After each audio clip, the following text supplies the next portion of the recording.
So what I'm hearing is that despite all of this talk that Donald Trump and the Republican Party have about driving down energy costs, their first decisions are actually to drive up energy costs, including prices at the pump across the United States.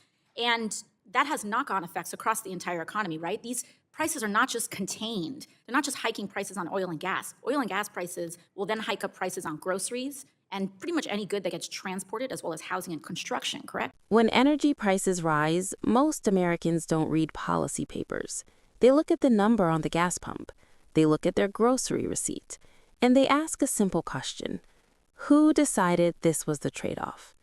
In this hearing, what looked like a debate about climate policy quickly became something more fundamental, a dispute over supply, accountability, and whether Washington admits the consequences of its own decisions.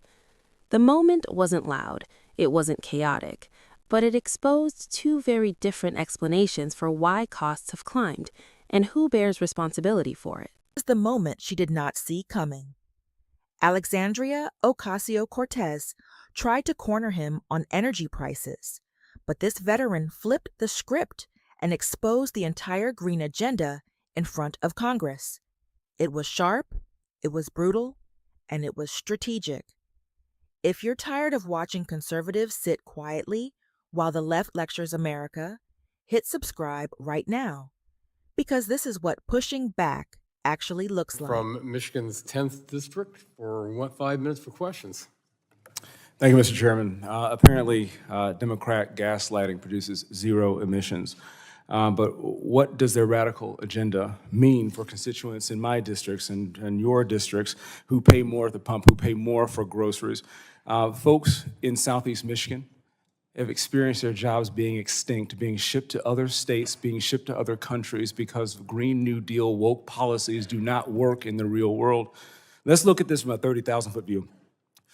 Over the past 4 years, every American has footed a higher gas bill, higher energy costs, and rising prices to keep their cars running and their homes heated. Under the Biden-Harris administration, they totally bent over to the radical left. We stopped producing cleaner, affordable energy in America to fit a narrative that only serves coastal elites and the rich in New York and California.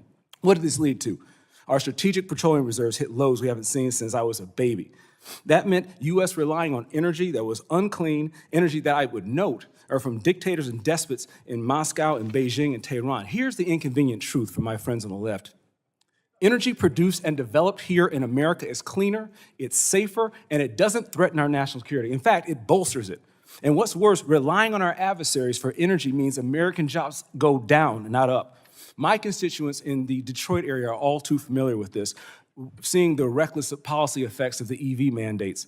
Another failed policy billable to the Biden administration is importing sour crude, which has funded our adversaries. And we talk about infrastructure investments on the left side. Well, how about shutting down the Keystone Pipeline, which got rid of 11,000 union jobs? Now, the Democrats' Green New Deal agenda is the grim reaper for American jobs and actually clean energy. Being able to actually move forward into a future where we can all have cheaper, safer, cleaner energy is our goal. All of the above is the approach. Last year, I spoke on the House floor about how Biden's war on LNG was going to harm Michigan specifically. We have 1.1 trillion cubic feet in underground storage, which is one-eighth of the entire nation's natural gas storage capacity.